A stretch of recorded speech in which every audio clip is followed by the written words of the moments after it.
স্বামী যদি অত্যাচারী হয়, দুঃখের শেষ থাকে না স্ত্রীর। চিরসুখের পরশ পাবার আশায় যার সঙ্গে বাঁধে সুখের ঘর, সে কর্তার অমানসিক আচরণ জীবনকে ফেলে দেয় গভীর অন্ধকারে।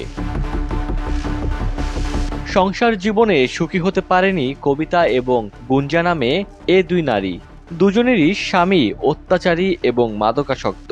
দুজনেই স্বামীর অত্যাচারে ক্লান্ত। এভাবে আর কতদিন?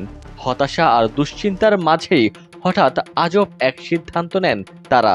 প্রথমে মন্দিরে গিয়ে সিঁদুর দান, এরপর মালা বদল, পরে ৭ পাকের মতো রীতি মেনেই একে অপরকে বিয়ে করেন এ দুই নারী। শুনতে অবাক লাগলেও এটাই সত্য।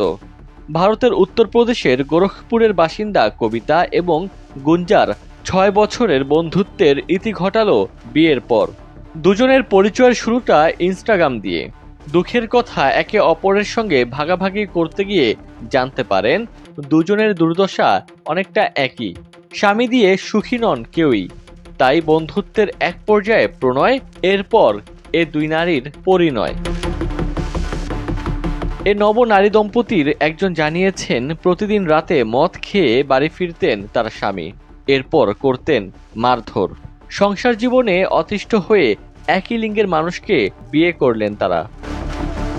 ডেস্ক রিপোর্ট, দৈনিক ডেস্টিনি।